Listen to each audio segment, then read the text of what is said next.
Hi, Heinz. What was your first computer? My first computer. Well, my dad sort of convinced us to buy a ZX Spectrum together. So it was supposed to be my two brothers and I and him. And we were all supposed to contribute a quarter of the price.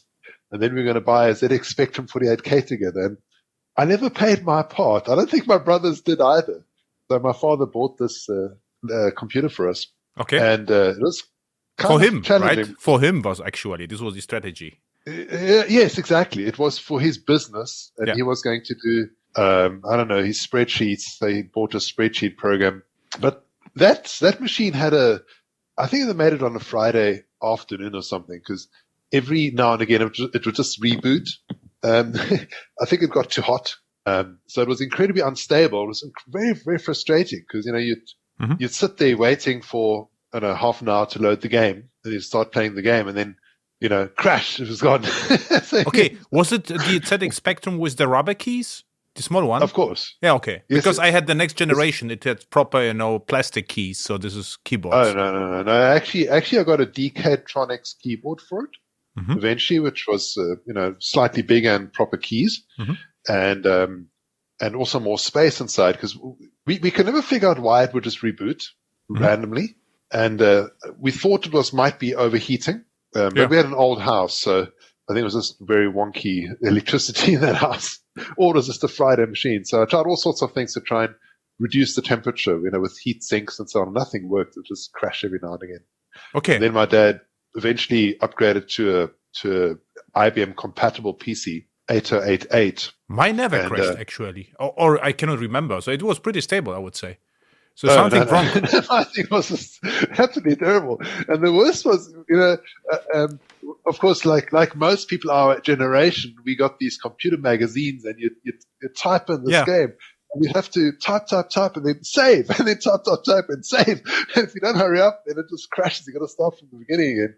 I remember typing in this one game in BASIC, and my brother saw me, and I was 12 when I got that machine. And they saw me typing it in. I typed in like REM. Yeah. The rocket flies to the moon. I'm going like, how the hell does this thing know that it's going to do this stuff? I'm typing in English letters. This is amazing. Yeah. And my brother said like, you don't need to type this in. I said, yeah, but it says in the book REM. Yeah. I must type it in. Yeah. And they said, no, that doesn't do anything. I said, but I must type it in. It's in the book. So we are the same experts. So REM stands for remarks, comment. And what I also did, I thought, that you can actually draw ASCII art in the REMs. And this is how games are made. So, I draw my own rocket with stars and whatever, and nothing happened. But and there was never an error. So I was really proud of myself that actually there is no syntax errors. It always runs. I mean, runs. Yeah. You saw exactly this what you wrote, right? So it's like programming in JavaDoc. This is what I did. Yeah, exactly. No, it was quite a fun time. Yeah. So you started programming? So you started programming? Oh, interesting. Almost from the beginning, because I was stuck in South Africa, and I couldn't find an easy place to pirate games, so I had to actually write them myself. Okay. Either type them from the magazine or just like write stuff. But I always use programming to make my life easier. Like, I don't know, when we were in school, we had to do like useless subjects like sport and other things like. So I always music, right? Get out of them. Yeah, exactly. Music and religion and all these things. Try and get out of that stuff. Yeah. And so if the best excuse was to say, well, I've got to write this program for the school. So I always had some project I was doing where I was writing this program for the school. I could have anything I wanted, but and we had this principal who wasn't very tech savvy. And all I had to say was computing. His eyes would glaze over and say, yeah, Heinz, you just go ahead. Do what you want to do. It's a cool social hack, actually. To the school. Yeah. And so you grew up in South Africa, actually? Yeah, Cape Town. Okay, I went to the Deutsche Schule Kapstadt. Deutsche Schule. For my junior school, and then my high school I went to Kempsper High School. Oh, nice. Was it a great time or not? I don't know. It was interesting. I mean, interesting time. Yeah.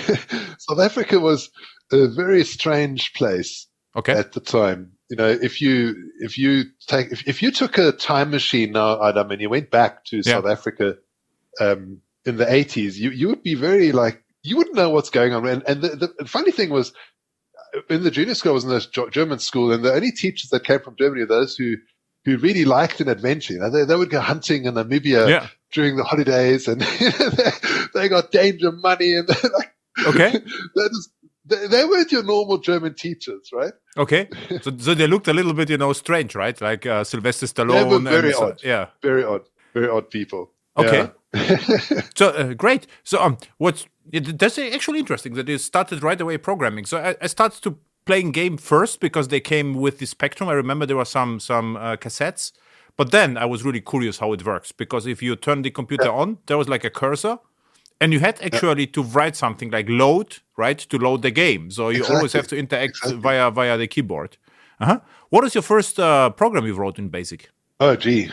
Except the rockets in RAM, of course. I don't remember what the first program was I wrote for myself. I know what happened was that my dad bought this IBM compatible clone. This was not too long after buying the ZX Spectrum, because ZX Spectrum just didn't really work for us, kept on crashing. Mm-hmm. So he bought this IBM compatible. He sent my brother and I off to say, go find me a proper computer. So I went to like a whole bunch of shops and to try and find one. And eventually I found this one that had a 20 megabytes hard drive. Can you imagine that? Yeah. This is like crazy 86. Because it was so much. How much fit on a cassette? Do you remember? 20. How much a 45 minutes cassette could, or was it 90 minutes, right? It was one side was 45 minutes, I think. So both sides were 90. 45 times 2. Yeah. I don't know. But I mean, like two games. So I suppose 45 minutes were 128K. I would probably there was you had to load a game for 15 minutes, 20 minutes, something like this. If you were lucky, that's right. And the RAM was roughly 48K, right? Yeah, that's right. Okay. Yeah. Interesting. So this was, and when we bought the machine, they said to me, you don't really need a hard drive, but it's you don't need that. It's optional, but it's it's quite good. And I said, and they said, the standard is a 10 megabyte, which is you'll never fill that up. There's no ways you'll ever fit up a 10 megabyte hard drive. Of course not. No. But they said, get a 20, because then you'll have way too much space. But in one day when Metaverse will come or VR, then we can still store stuff on that. That's 3D. I mean, 10 megabytes, I can't even get like an iPhone picture onto 10 or 20 megabytes.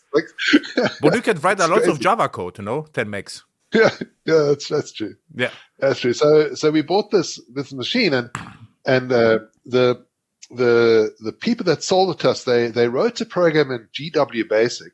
Yeah, exactly. And what this program did was it sent a special code to the printer to make it more compact. We had this obviously dot matrix printer. Okay. And they sent a special. There's one character, sent it to the printer, and then your printing is more narrow, so you can fit a whole spreadsheet onto the printer, right? And I discovered that if you start the machine, I don't know anything about the machine. No one could tell me about the machine, but I discovered that if you turn on the machine, you boot it up, and the printer's not turned on, then the program would fail, and it would stay in GW Basic. And then I could start programming. So I started writing programs, and I wrote, for example, I was learning the language of Nelson Mandela, isiXhosa. Okay. It's an African language. Okay. You can speak it, or you know it still? Or I used to speak it not well, but I could. I used to always chat to anybody I could find who would speak it. Like whenever I was walking along, I'd say, hey, I would start speaking to them, and they go like, "Hey, this guy can speak isiXhosa." It was very unusual in those days to be able to speak. Okay. And so these click and okay. It's got 3 different types of clicks, and it's very interesting language actually. Okay. I'm trying to remember now.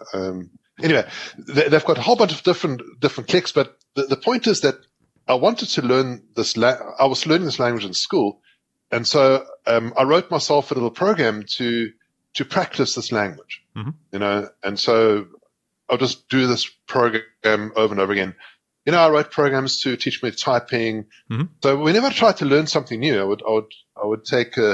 write a program to do it. Of course, it was all GW Basic at the time, and I didn't have opportunities to learn anything else. It was all I had access to. Yeah, I also used GW Basic, but it was not that different. It was also on PC, not clone. I don't even remember. Everything was a clone, it right? was a clone, everything which was not IBM is a clone back then? Yeah. Okay, right.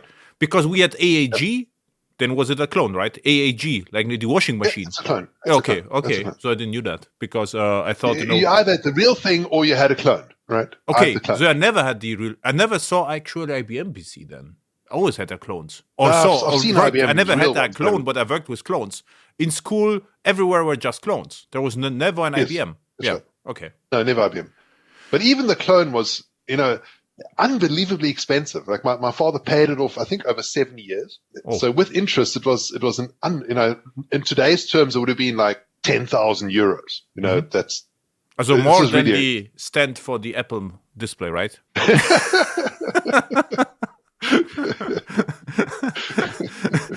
Yeah.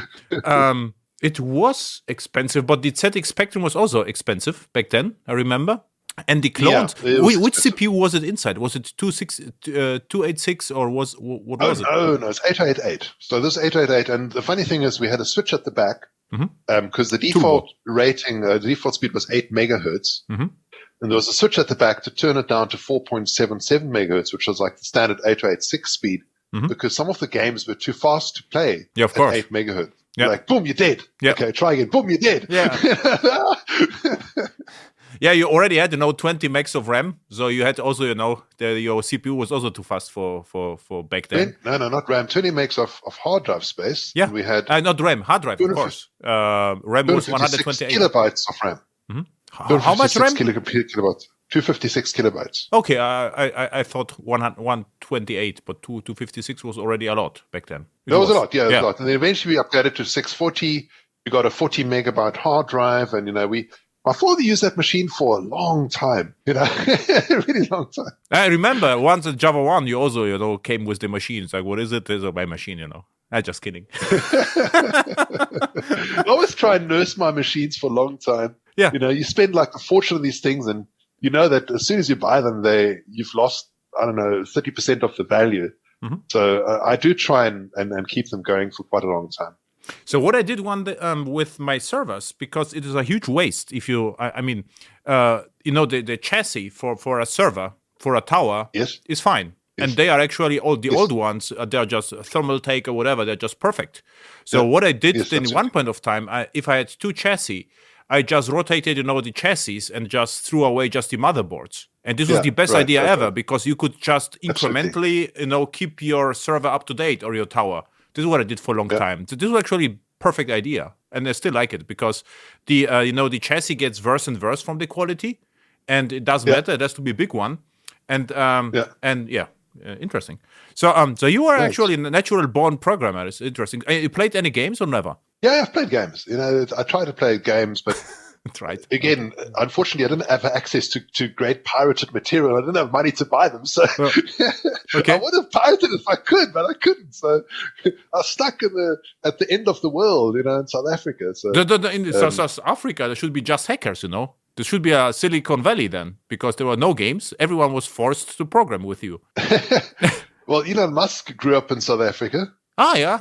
You went with him to school, right? I guess. No, never. No. He's far away from me, but Okay. So that's always my excuse. Like when people say, "Why have you not achieved anything?" I say, "Well, because I couldn't be. I don't know, because I'm lazy or something. I'm stupid. I mean, look at what Elon Musk did. Richest guy in the world. Yeah. Same country. Same country. Yeah, perfect. Same opportunities. And I didn't do anything with it. He did." Maybe he had I don't know what's wrong with him, because you are living and still programming, and he became a manager, right? So I think you should try and get him on your Airhacks, actually. That'd be interesting. You? Yeah, I think you should get him onto Airhacks. Yeah, on my podcast, then Elon. Yeah, I think so. Yeah. Yeah, but I was asking what was your first computer? And Elon will answer, I don't know, so I will shut down the podcast, Then I was okay, then sorry. You have to I don't think so. I don't think that'll happen. But anyway. And we tried to sell it autopilot Tesla. It's like, look, it doesn't work. Then we say,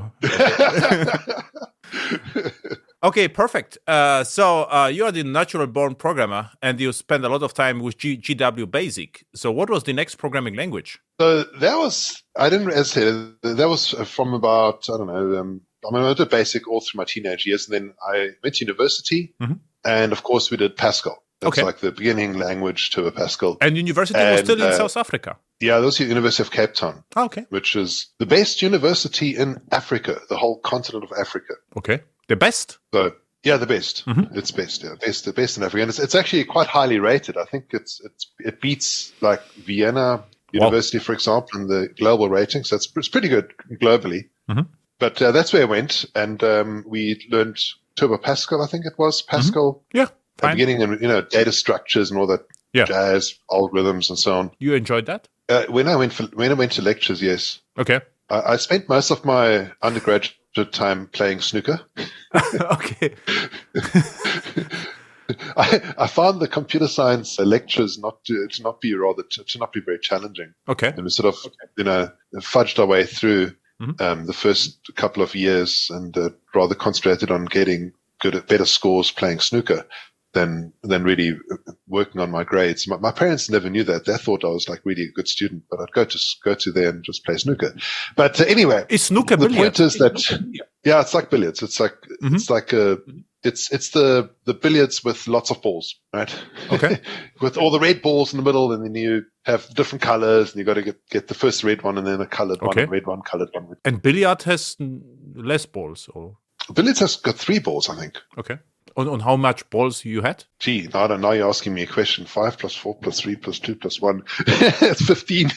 Wow. Plus another 6. So it's got like 6 or 7. Yeah, it's got six colored balls and then 15 red balls. And you always have to pot one red one and then colored one and then a red one and then a colored one.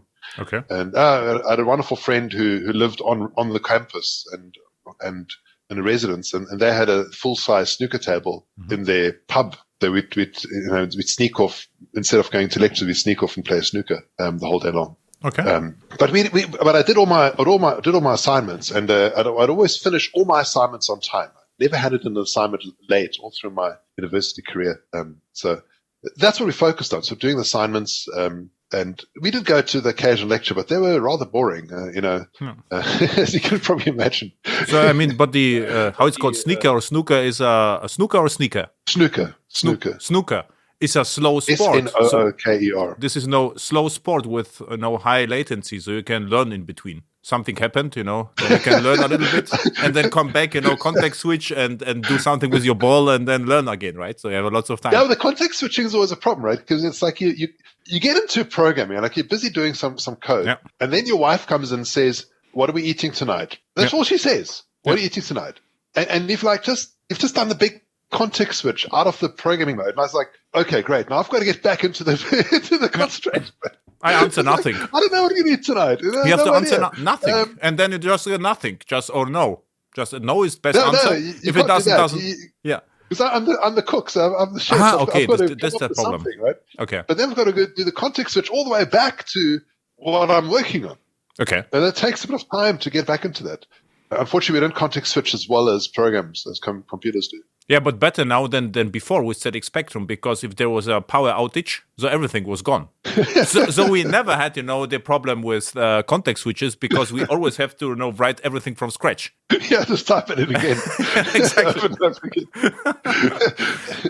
You learn how to type quickly when you do that. Yeah. You're always racing against the next power outage. So university was boring. So I'm curious what happened after the university. So you just learned Turbo Pascal and was bored, and then you became no. The first year was Turbo Pascal. Then we did snooker profi. You are snooker pro now. Yeah, exactly. No. If many years after university, I was with the same friend, and we were playing snooker in England. Okay. And I said to him, you know what? We wasted 4 years playing snooker. And he said to me, no, it was great. We enjoyed it. I said, yes, but we are still useless at snooker. If at least we got a skill, we were good at snooker. Okay. After playing for 4 years of snooker, that would have been okay, but we didn't even get that. Anyway, so first year of Turbo Pascal, then we did C, Scheme, Prolog. Wow. Lots of different languages, assembler, like a whole bunch of spectrum of different languages, different subjects. Good university. And the part which I which I liked a lot, was when I was doing in South Africa, you first do a 3 years Bachelor of Science. Okay. Then you do an honors degree, and then you start the Masters. And during the honors, there we really learned a lot. It was like a 1 year incredibly intensive course. And that's when you really start sort of seeing what interests you. Mm-hmm. So one thing which interests me a lot was parallelism and threading, multi-threading, performance, things like that. Always find that interesting. No way. But that's what I was doing a lot of when I was at university, and then went from there to Masters. And then the Masters was going well. On the side, I was also working as a tutor when I was in my undergraduate, helping along, teaching Java. Not Java, teaching. I didn't do any Java at university. Okay. And then when I finished, also whilst I was an undergraduate, I sold one of the programs I wrote to a very large supermarket chain in South Africa, in Cape Town. So that was quite fun. Which programming language you wrote it? That was actually Pascal. Okay. Because I wrote it in my third year, and I'd written a little library that I was using, which made it look like I had a windowing system on a text-based, DOS-based program. So it looked like, but it wasn't actually a windowing system. It looked like it, but it wasn't. It was all fake, but it worked. It looked well enough. It looked enough like a Windows system that it didn't matter that it wasn't, if you know what I mean. Quite often when you're writing code, as long as it appears to be correct, that's good enough. It doesn't have to actually be a Windows system. This was the problem what I had in all these Swing projects, because if we did a fake proof of concept, it looked right. And my clients thought it is ready, right? So it is already done. Exactly. But there was no buttons, nothing was operational. And what there was a look and feel for Swing, and the name was like Daper, I think. It looked completely broken. So you had to activate that. And if you did, nothing was aligned, the buttons were broken. And this is what we did for proof of concept. No kidding. This was a true look and feel. That's brilliant.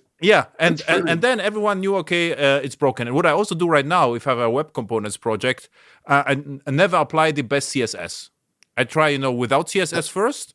It should be somehow aligned, but it looks not very exciting, and say, you have to spend more time. It's like, of course, and actually everything is operational, but it doesn't look right. And at the end, you can replace the CSS, and it looks good. Yeah. And another trick is if you have software releases, versions, it's very important that you also improve the look of the software. Yes, very important. That's right. Yeah, no kidding. It's funny, but no, you're right. Absolutely right. A lot of this has to do with perception. Yeah.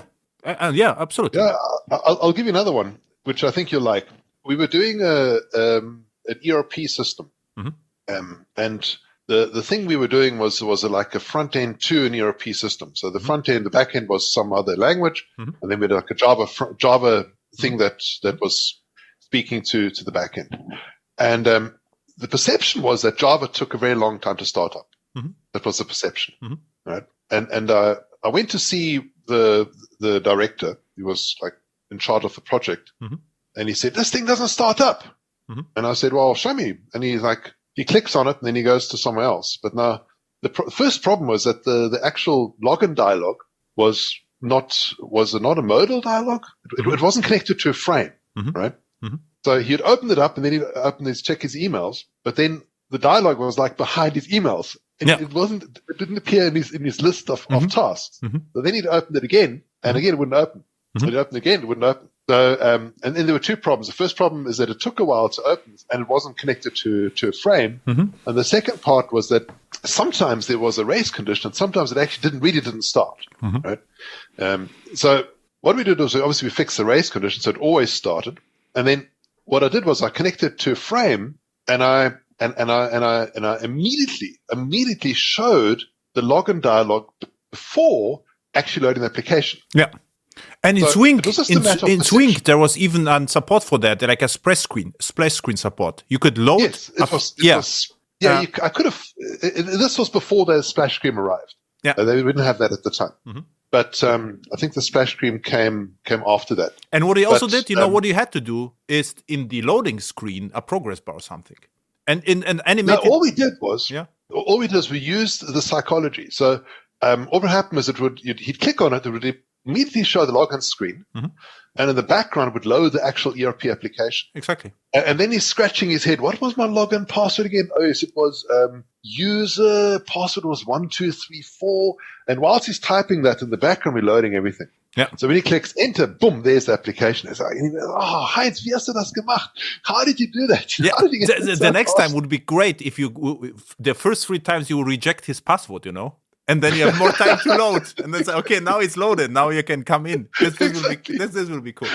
So I have a similar case, but not because performance. I was also logging screen in insurance company, and the user told me they can only log in if they are standing. It doesn't work in sitting. You know this? Broken keyboard, right? Yeah, not broken keyboard. They had an English keyboard, and in the password was Z. And they could type, if they sit, they could type blind. But if they were standing, they had to look at the keyboard. But this took me a while to decode why this works. I was really curious, but this was interesting. But back to your business with Windows without Windows. So you wrote a fake window look and feel with Pascal and sold it to whom? Well, I wrote like a little program using it. So it was a little stock control program. And it worked really well for this customer. And I was just amazed because what happened is I sat down with this guy and he said, how much do you want for this program? I told him a price, which to me was an astronomical amount of money. Now looking back, it wasn't that much. But and he said, okay. And I couldn't stop smiling. I had this big smile on my face. What the hell just happened here? What's going on? This thing took me like a couple of days to write. And it was spec'd by his nephew. His nephew told me about that they actually need this, and he sort of explained on the back of a piece of cardboard, back of a box for me. He sort of wrote some specs, and I wrote the program just with that, and I went to demo it, and I was 99% right to exactly what they needed.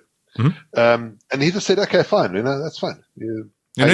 Forget agile, right? This is why waterfall is working perfect, right? You need just cardboard or nephew and go ahead, right? If the iteration takes 4 days, it works. So, exactly. So this was your first commercial experience, right? Yeah, it was my first commercial experience. What did you do with the money? Really you bought another computer or a snooker ball? Well, I had just bought a computer. Okay. And that paid for, I would say, about 3/4 of the computer. Yeah, cool. So I just recouped the money like immediately. Yeah. And then when I was doing my master's degree, I was doing one of the things I was writing for the master's degree was actually commercially interesting, put it that way. And there was a company in France interested in that software. Wow. So my professor said to me, Heinz, you should go to France for a month and we sell it and we split the proceeds 50-50. That was always my deal with my professor. He 50 goes to his slush fund at the university and 50% goes to me. So, what you said, probably the professor bought for the money, a better machine gun to go hunting or something like this, right? So no. The crazy teachers, that was at the German school. German. The South Africans are better. This was a South African. He was a fantastic professor, really great. Very, very good guy. Professor Kritzinger. He won't listen to this. Don't worry. And what you wrote in your master thesis, what was it, your secret software? Some stuff. Some stuff with performance. Okay. That was a long time ago. But then the thing is that I had seen a lot of other people doing master's degrees. And in South Africa, we had military service, compulsory military service. I know this might not seem relevant to my studies, but a lot of people who went to study did that so they wouldn't have to go to the military service yet, right? Because in the 80s, South Africa was at war with Cuba. Okay. So we were fighting against Cuba, South Africa. Okay. And there was this big, I had friends at university who had gone to fight against the Cubans. It's kind of strange because we're in Africa and they're in Cuba and we're fighting against Cuba, right? Yeah, this was they knew about it. So okay. And you were not involved, right, in the fight. Well, I was at university, right? Yeah, of course, no, but you could on vacations or whatever. So I don't know you know. Oh no, it's quite far north. It didn't affect the actual South Africans. But then, so there were quite a few people who sort of started studying, and then they dragged it out and dragged it out and dragged it out, so they wouldn't have to go to the army yet. But also for other reasons, a lot of the people who started master's degrees were, by the time they finished, they almost always got firsts. Really good marks. The masters were always marked internationally, not in South Africa. So you'd have to get external markers from other countries. And they'd look at the masters from South Africa, from UCT, and they'd say, why is this a master's degree? So this should be a PhD. Because they were really thoroughly researched and new discoveries and so on in the master's degrees. So I said to myself, the difference between a master's and a PhD in the South African context is not that much. So there was a possibility to upgrade your master's to a PhD, so that you basically skip the master's and then you only do a PhD. What's actually the difference? I still don't understand. I mean, in both cases you have to do something, but what makes the PhD if you compare it to the master in your case? Well, the master's is, you can do a master's just research what other people have done without any new innovation. Okay. That's the difference. But the PhD needs to have something new. Okay. I had this idea because I thought, I know that if I handle my master's now, I'll get it. It's like guaranteed. Because I had a bunch of innovative things that really I hadn't sold it yet, but it had a lot of potential, and I knew it's going to be a first. There's no question about it. And I thought, if they're ever going to leave this university, I have to get out as soon as possible, because I don't want to be stuck in academia. So I said to my professor, I want to upgrade this to a PhD. And I want to hand it in as a PhD because it had the potential. I believe it had the potential. And he said to me at the same time, no, I want you to go to France, and we want to sell this program to this company in France. And I said, no, forget that. I don't want to do that. I want to upgrade to PhD. I'll do that. And he said, no. I want you to go we're going backwards and forwards. And he was smoking his cigar, and he took a deep puff of his cigar, and he looked up into the distance, and he said, why don't we do both? This is what I wanted to say. Yeah. Exactly. So we went off my wife and I, we went off to France for a month. And I just had to do a few minor adjustments to the program. But what did that program? Was it secret? So you cannot. What was it? Your program? Oh, it was like a little case tool. Okay. But the part that they bought wasn't the whole thing that I was doing for my master's PhD, but it was a little case tool. The company doesn't exist anymore, so it's all long. It's technology from years ago, 20 years ago, more than 20 years ago.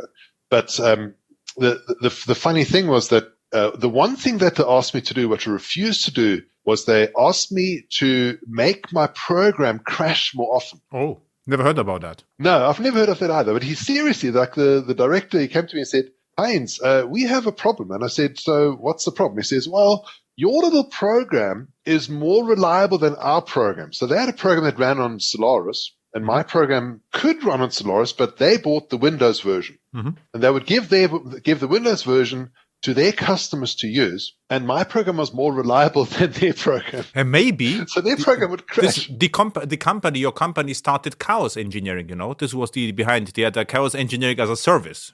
And you were too stable. They couldn't kill your program, right? My program wasn't that stable, but it was more stable than theirs. So they actually said, I have similar story again. Similar, but not the same. Tell me yours. So there was an early Java e-commerce project with JDK 1.1. And you sold the project on CDs, of course, back then. So online was, yeah. And I got the feedback, it's too small. It cannot seriously. Back then, you cannot sell it, CDs, right? Which is 5 MB, but it was 5 megabyte, and this was Java on that, the entire zip with the entire application server, everything. And I say, yeah, but there was not Maven or something. It's like, I cannot make it larger. Maybe we can add, some PDFs and video, and this is what we did. So they created lots of PDF, high resolution, and the entire CD was full. Because it was very important back then that you give to someone, a CD with 600 megs, because Oracle was big, and it's like, how it's possible that your application server is 5 megs? And I don't know whether you remember, but Java was tiny in the beginning. So the was entire very small. JDK was like 5 megs. You could download it completely. So we had used to teach- similar experiences, yeah. But you made your project less reliable, no? No, I refused to do that. It was I didn't do that. But that was in C++. And then when I came back from France, I finished my PhD, and during that time, somebody came into the lab where I was working. Said, "Oh, you got to see this. You got to see this." I said, "What is it?" And he said, "Go to this website." We're going to this website, and it's like this little, I don't know, sorting or something, on the website. And I said, "What is that?" He says, "It's Java." I said, "Looks like tickle TK." I said, Yeah. I said, "Boring." Yeah. Boring. Exactly. Move on. Yeah. Move on. And I didn't look at it again for about a year. And then when I started working, the company that I was working for, they decided strategically they wanted to move to Java. So we downloaded Bruce Eccles' Thinking in Java book, which was available for free at the time to download. This was a standard, actually, back then. Yep, that was a standard. We printed it out, we studied it, and we started programming in Java. And you sold the program in France? No, because it was too stable. Or no, of course we sold it. Yes. Yeah, okay, very good. And that sale paid for 1 more year of doing my PhD. And you are a doctor now, PhD? Yeah. No, I finished that. Yeah, perfect. So I did a great story. Also, you've wrote a stable program. You are now a doctor, right? A PhD. That's great. But I find it's really funny because with software, so much is psychological trickery. Like you said, with filling up the CD with random junk in order to let's use raw encoding for the video to make it bigger. So make sure we use up 650 megabytes. In my second year university, we had to write some project. They always had like a big project for second university. You might remember Norton Utilities. Yes, of course. Norton Commander, right? It was like the Norton Commander. That's the one. So basically, the idea was let's write a Norton Commander for these IBM text-based terminals. So we had 10 people per IBM 386 at our university. This is my second and third year. So had one box AIX, running AIX, and then 10 programmers would use one. But we had like these text-based interfaces, IBM terminals, only text, no graphics, just text. And but there was some interesting feature with that terminals that if you sent special character codes to the terminal, special characters again, like your printer from back then, which makes everything smaller, right? Exactly. Special characters, then it would split the monitor down the middle, right? So you have like 2 monitors now, 2 halves, top and bottom. And then what I did was on the top, I drew the tree, and the bottom was then the actual file that you're opening. Yeah. So it was like super fast. All you do is send a signal, and then you can like draw it directly. The other guys were using cursors. I don't know if you know cursors. Yeah, I heard about that, but what I remember right now, I use Midnight Commander on Linux, MC. And the Norton Commander was the origin. Midnight Commander came later on these cursors. I think I also know it from Linux somewhere. Yeah, so cursors was on Unix-based system, was like on AIX we were using, but cursors is like a text-based Windows system, basically. That's right. But it was horrendously slow on those machines. If you imagine 386 with 10 people at the same time on a single processor 386, not very much RAM. Yeah. So the other guys are like drawing the slow stuff. They're doing all these things to try and make it fast. And I said, no, bugger that. Hey, by the way, I could sell then my basic software to you with the RAM, I could draw with the RAM the entire terminal, I will send you the source code. Exactly. This would run fast on your machine, I think, right? Yeah, exactly. But and then the other thing I did was the other people would always be scanning the file system to see any changes. I just cached everything. So everything was cached. Everything was basically fake. It was a completely useless project, but it was fast. It was really fast. Yeah. But this was before your PhD, right? Also before your PhD time. This was long before. This was my second year when I was playing snooker most of the time. Snooker, okay. And this was sort of on the side. But the fun part was when I demoed the system to the professor, whilst I was showing it to him, it actually crashed. It did a segmentation core dump. He was so impressed with the speed of this thing that I still got this brilliant mark for it. And this was fun. That was fun. Okay. Very cool. So, now I'm curious about Java. So you downloaded a book from Bruce Eccles, thinking in Java. Yes. You read the book probably, Yes. and what happened then? So Yes. I'm curious about your first project now. Well, the very first project was fixing two problems in some code somebody else wrote. Mm-hmm. So this other guy wrote some code, and there was a null pointer exception. Wow. Mm-hmm. I know it. Which isn't supposed to happen in Java, right? Yeah. Sometimes I saw this recently. Yeah. And there was a memory leak. Okay. I also know it. Yeah. Okay. And the memory leak was really, really odd because the memory leak used to happen in Java 1.0 or 1.1. Was it Every action time listener? Was it the action listener in Swing? No. Okay. No, action listener. No, nothing. No, they didn't use action listeners. This was 1.0 code. Never mind action listener. That's modern code. Okay. That's now modern 1.1, exactly. Action listener was introduced in 1.1. Yeah, exactly.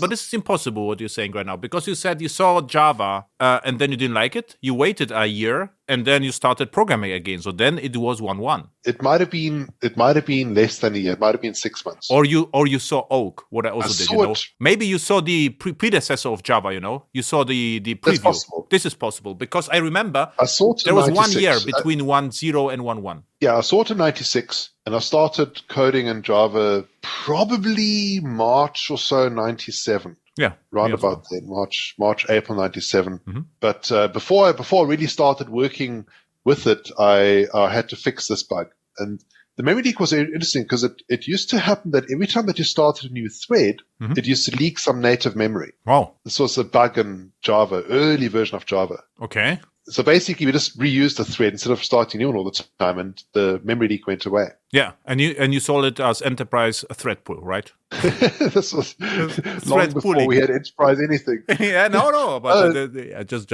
no, but interesting. Okay, and I mean, you reused the thread, so what you wrote a wrapper, and you could replace the runnable inside or something like this, right? Well, we just had one thread which just kept stayed alive. Yeah, that the whatever work had to be done. Sort of this is what people call Node.js nowadays, right?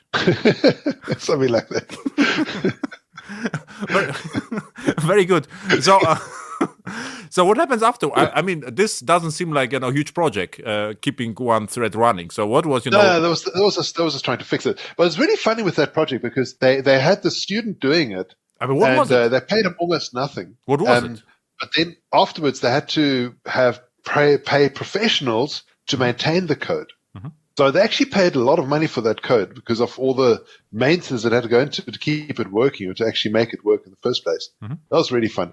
But then I started working on some other projects within the company, like from the ground up, doing it in Java. There was some interesting code. The one part was really fun, a multicasting setup. So the components would just start up, multicast their position, and then start communicating. A bit like, I don't know if you remember, I think it was called Genie. Java Genie. I think it was called Genie. Java Intelligent Network Infrastructure. Genie. That's it. It was something like that, but we wrote it long before Genie came around. Mm-hmm. Genie would have been the solution, the general solution for it. Mm-hmm. There was Genie and Gyro. The Genie was Java and JavaSpaces. JavaSpaces was like a NoSQL database. Yes, that's right, JavaSpaces. Yeah, this was like a hash map which was distributed transactional. Gyro was some attempt, to make hard disk Genie aware, and Genie was Genie. Yeah, right? Yeah. And then after working for this company for 2 years, I decided to become self-employed, start my own little business, and I had great dreams. None of them have materialized. Mm-hmm. And as part of that, my old professor, who had worked with really well, he contacted me and said, "Heinz, don't you want to teach Java?" He had started this little school. Okay. I started teaching Java without ever going to a Java course. Mm-hmm. It was really fun because the first, it was 5 days. It was actually Bruce Eccles' hands-on Java course mm-hmm. that I taught. Mm-hmm. And in 5 days, you could cover the entire Java 1.1, mm-hmm. like everything done, you know? Yeah. I also did it for Sun Microsystems back then, and there was 5, but I didn't it not frequently. There was still remember SL275 was Java Basics or something like this. This was the entire Java, yeah. And but I did it not that frequently. I usually did the distributed programming and then later EJBs, which was fun, and Java E also. I was quite surprised when I started teaching that because I had people who were learning Java. They were from other languages like COBOL mm-hmm. and things. In one of the exercises, you had to write a recursive algorithm. Okay. And at university, one of the things I did, I was tutoring Scheme. Mm-hmm. So I'd been eating, recursion for breakfast every day. Yeah. And so I said, well, let's write a recursive algorithm to do this. And I just got this sea of blank stares. They were like, what the? Yeah. What's that? Yeah. And I said, well, it's like mathematical induction. Yeah, and then it's clear, right? What? Like, what's that? So like, for me, it was similar. you really not know what that is. Yeah. You don't know what recursion is or mathematical induction. And I had one guy on the course who I was working with, and he had a master's in computer science, and he was like, they don't have recursion in COBOL. Mm-hmm. And I was like, oh, what do I do now? Let's do the next exercise. Also similar experience. At Sun Microsystems time back then, the entire course was set up to fill in blanks, So there was a huge application, and the developer was supposed to write a line. I hate such a thing. It's like, we don't do this. Yeah, I don't like everyone was already disappointed. It's like, we write everything from scratch. And this, you can imagine what happened, Nothing worked. So millions of errors, and everything was like, we hate Java. We hate you. What you did, right?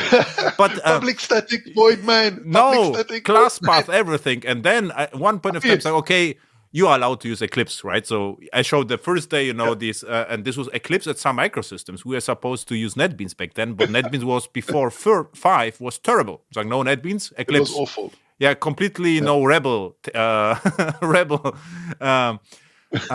tactics, but then it worked well, and the attendees liked that actually, because at the end of the day, we didn't achieve a lot. We couldn't write the entire e-commerce server in 1 week, but the understanding was there. So this is what I did, but very similar to your experience with your recursion.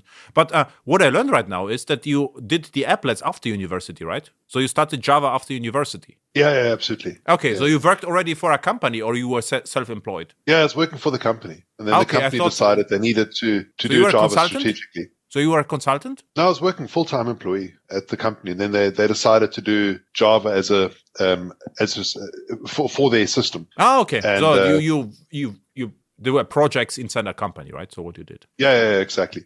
Okay. And so I was doing C++ and other things. And then they went on to Java, and then I worked there for another about 1.5 years, and then went off by myself. And then afterwards? And that's when I started teaching on the side. Okay, on the side with your professor. And the very first course I taught, I had one of the students burst into tears.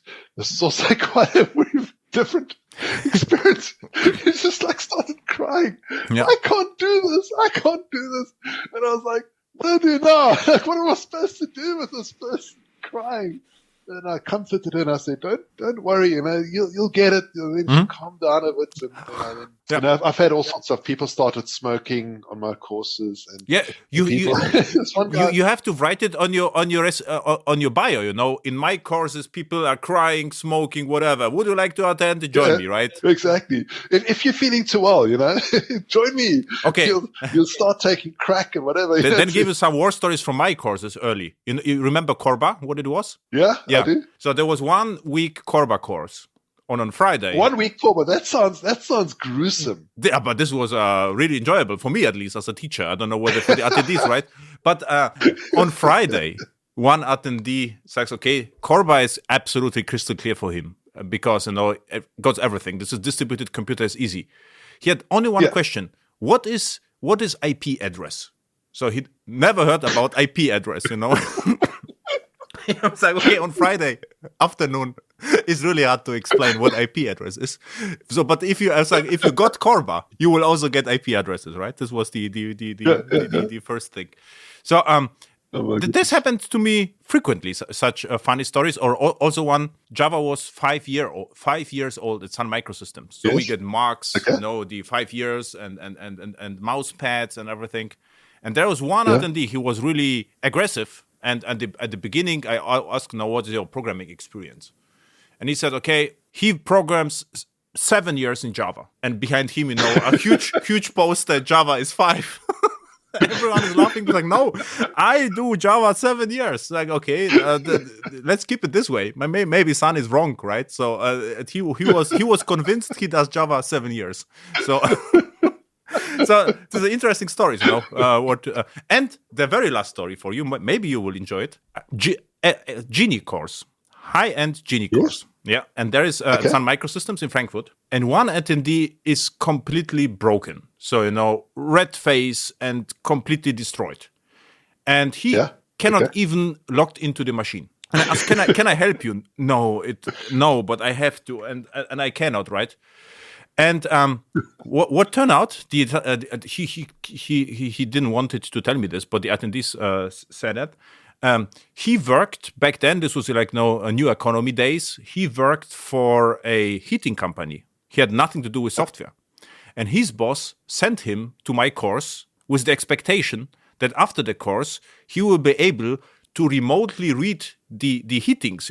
He was supposed to write software that he can remotely, like a magic, like a Harry Potter technology, to reading remotely, the heatings controls. And of course, it was completely. I mean, the course was about Genie, assuming that you already know Java and everything, right? So this was, but I couldn't help him. So I mean, I at least he could log in and saw the first time, computer from. But this was also an incredible. That's cruel. Story. That's so cruel. That's so cruel. Yeah.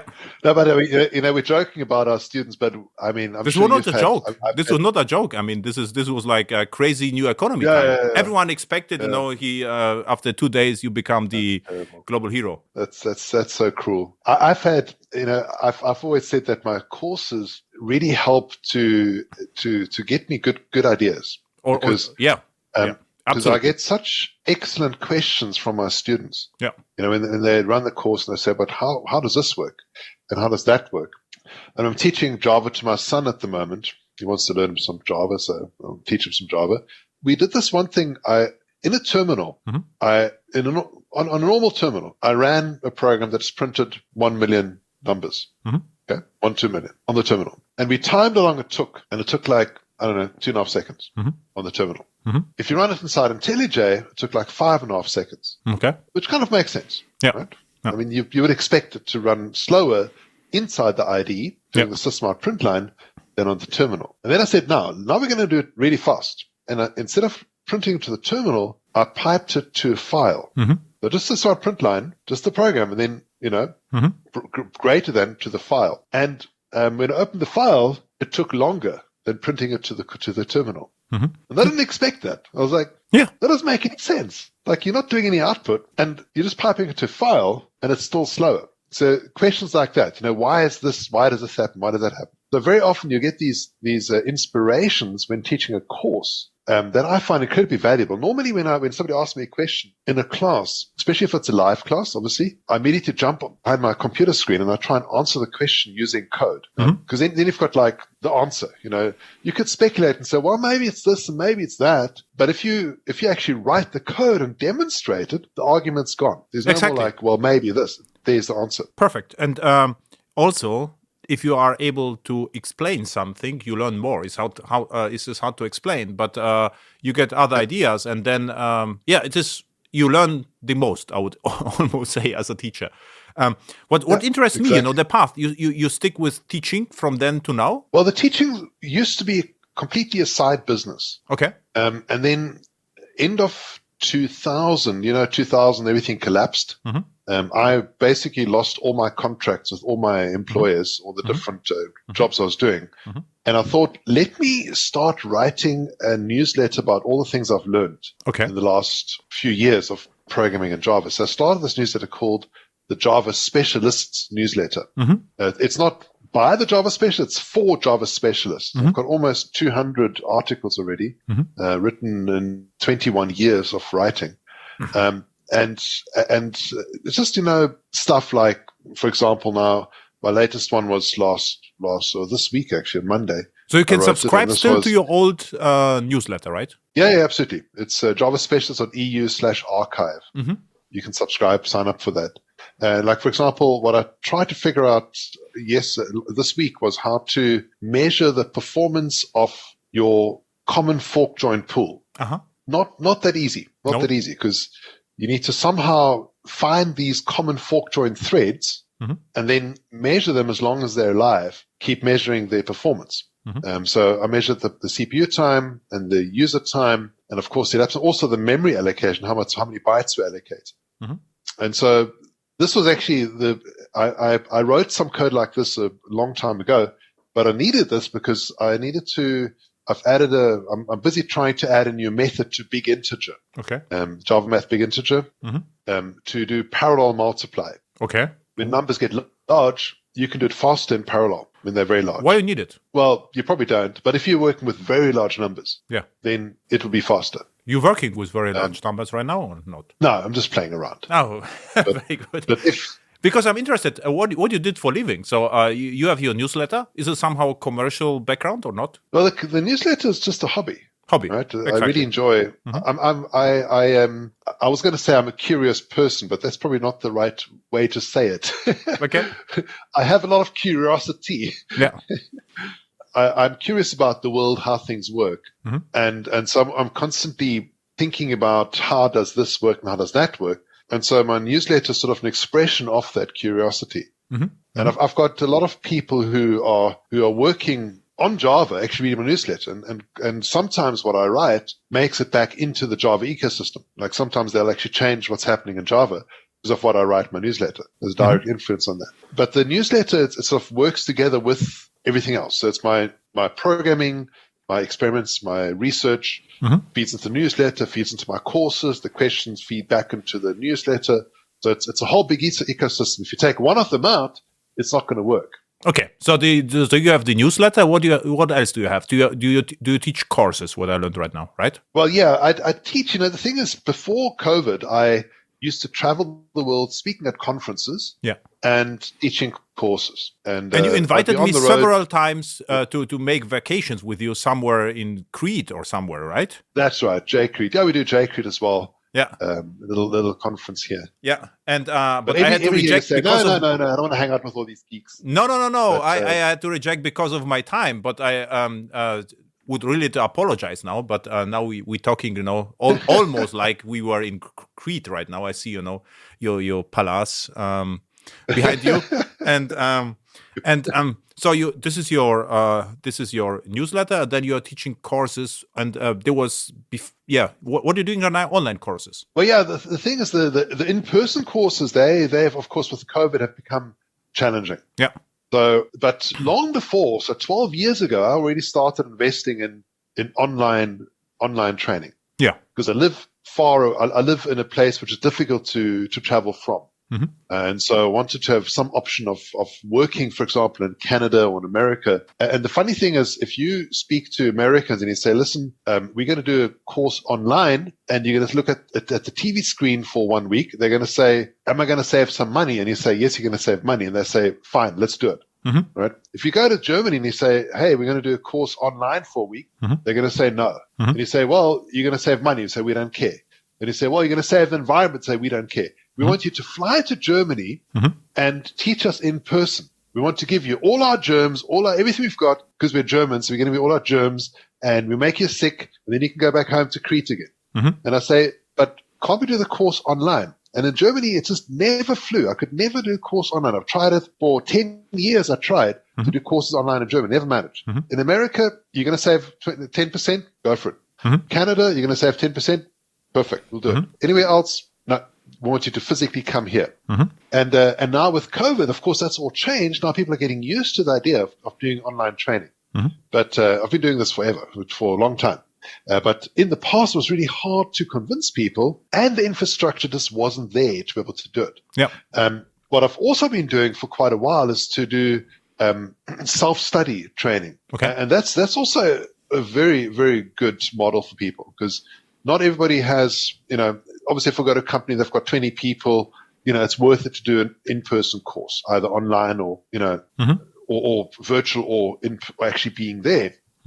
But if you've got 3 people, then it works better to say, well, let's just get 3 licenses of self-study and we can study it, do all the exercises, and Heinz marks the exercises. That works as well. Yeah, perfect. So you are now professional teacher, right? Or trainer. This is what... Oh, you know what they say? Those who can't do teach, right? Yeah. But For me, You're speaking German now. yeah, for me was a similar story, and I started with the online stuff 2003 because it was very inefficient, to be the entire time on the road. Yep. And I also suggested to Java user groups we can have a remote session and say no, you have to come, and after COVID, they asked me, do you do something remote? And I sent them the old email. I asked you 7 years ago, of course, right? I mean, and exactly. Yeah. But Exactly. what's also different in workshops, I do my workshop not that frequently, but what's really great in online workshops, you can actually, if everyone uses a camera, it is more like, one-to-one almost relation. Yes. It's completely different because if you are somewhere on stage, you are always looking down on, even not you are standing, the other are sitting, there's different relations. But in online somehow, everyone is equal. And with the screen sharing and chat possibility, it works sometimes even better. It's surprising. It does. Yeah, It I does. would never. I always wanted to do it online, but at the beginning, the very first time is a little bit boring, because you have to be accustomed to. But we are talking with each other, and it was exactly the same experience like in the airplane we met, the last time. Yeah, exactly. Yeah, it is not like there's a lot of difference. You have to be just to get accustomed to it, right? Yeah, extremely cool. Hey, you're right. It's different, but it's not necessarily worse. And I found that if people have the ability to type the question, very often you actually get a lot better questions. Yeah, people think a bit about what they're going to ask. If you've got like in person, people put up their hand. Okay, I see that hand, and then the person hasn't even thought about what they're going to ask. So I've got this question about threads. And you go, yeah, what about threads? Well, threads. Okay, so what do I want to ask again? Yeah. And ask the bloody question. Yeah. They can't think of the question. So whereas if they type it in, they actually think about what their question really is. And they can also send a code snippet. So here's the code snippet. So that part works very, very well. And surprisingly, and as I mentioned, the groups, you often, what I do is always have groups, break people into groups. So if I've got 12 people, I make 4 groups of 3 or 3 groups of 4. And I say, right, there's your room, and go do the exercise together. And then I go from room to room and I can see how they're doing. So that works really, really well. Yeah. Surprisingly well. And even the self-study, I was against that. I was like, no, I'm not going to do self-study. There's no ways. But there are a lot of reasons why that's actually not a bad option. From timing, people can do it when it suits them. They can, I know listening to you, I've listened to your talks, and if I listen to Adam Bean, and Adam Bean's going and showing how to use enterprise Java, and I take NetBeans and you click this and you click that, and if you look away, even for 1 second, you're lost. You don't know where you lose the string. The Phileas then fired. Yeah, you probably only you already only lost the O, because my example is always hello world. Probably you missed the O, the O, and then you can proceed with world. No. You just don't look away. You're just sitting there like, don't blink, looking at Adam. Don't blink. Try not to blink. Yeah, we do completely different workshops. In my workshops, no kidding. The AirHacks workshops, for instance, I code almost all the time and explain what I'm doing. And attendees ask me questions and I change the code. But this is completely different because it's not that much about Java. It's more like about the environment. Like the next one is about AWS cloud. So there's more trouble with the cloud than with Java, I would say, right? So you have to set up everything and explain why it works that way and why not. And yeah, but it's fun. Yeah, it's actually quite difficult. Or rather, put it this way. There are not many people who can do what you do, who can actually talk and code at the same time. There are not many people. Okay. You can do it. I know Josh Long can do it. Venkat does it. Okay. I do it, but then very few people who can actually do it effectively. Maybe we have asked the others. We have to ask the others because I started at Sun back then with that, Yeah. Because if there were some courses and I just typed and explained and it worked, and you did it also in courses. Maybe this is because we started with it, and I ignored all the materials from Sun because I didn't believe in the filling blanks and had to write more code. That you are forced to do that, So this is why it happened to me, I guess, because I was forced to write something, and they watch me, and if you do, and then I lost, I was like, okay, if something breaks, I saw that the attendees will help me, so I was not afraid of breaking things, and so this is because if you're afraid that you cannot do everything right, so it always is a mistake. Yes. Yeah. It should.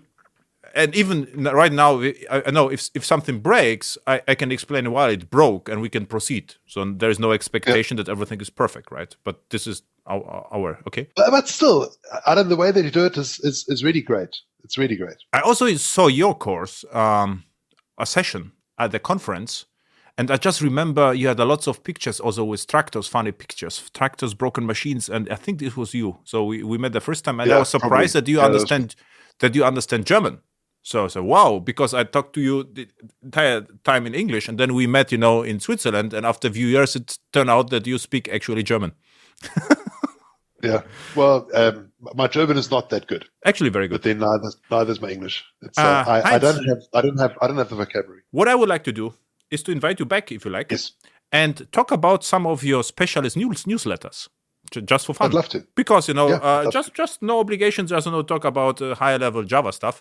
And what I would like to do is to find your very first letter, if it's available, what you wrote about. This is always fun. Is it available? Yeah, absolutely. Absolutely. I wrote about deadlocks, I think. Deadlocks. Okay. I thought about the memory leak. So this was always funny, to see what you did first at the very, very first time. Yeah.